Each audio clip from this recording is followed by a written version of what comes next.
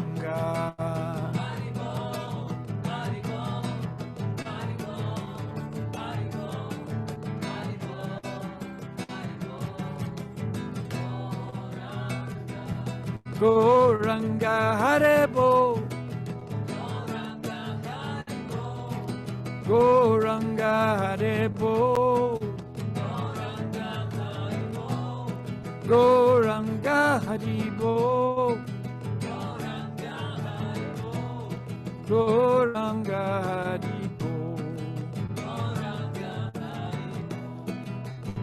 Haribol.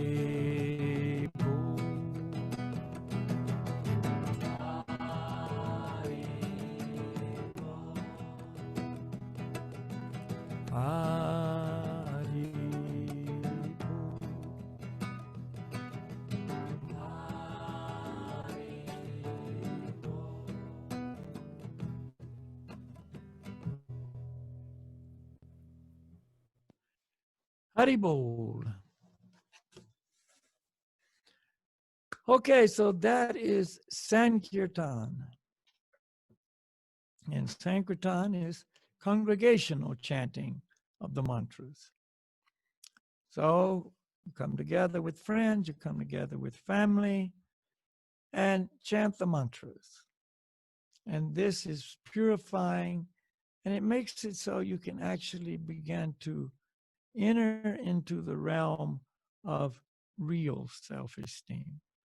And then you'll know, am I good enough? Yes, I'm good enough because of the unconditional love and mercy of the Supreme Lord. That's why I'm good enough. See, not because I've achieved some big position, I've become some famous anything. No, it's because I am eternally receiving the unconditional love and mercy of the Supreme Lord. And everybody is good enough. Nobody will be left out. So that is the real meaning of self-esteem. And then whatever happens materially, it's good. If you're a winner materially, if you're a loser materially, if everybody likes you, if people don't like you, it doesn't matter because you're not living on that fluctuating up and down platform, which is so miserable, so depressing, and so filled with anxiety and fear and frustration. And in the end, you leave it all behind anyway. See, don't play that game. Enter into the new game of life. That's the spiritual truth game. Knowing who you are, spirit soul, eternally part and parcel of the Supreme Soul. Always subordinate, always in a position to render love and service to the Supreme, and in a position to be completely receptive to and receiving his love and mercy. Then your life will be real. It won't be fake any longer. So we thank you so much for joining us today, Ruben. We thank you very much for you and all your helpers arranging these meetings.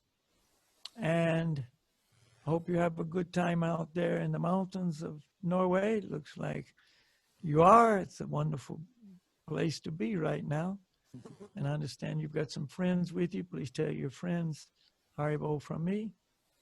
And we'll be back next week with another, session of realization. How about that? Okay. All the best. Namaste. Don't forget the mantras. They're invaluable. Haribol. Namaste, Balakhilya. Thank you very, very much. And yes, next week will be a follow-up Q&A.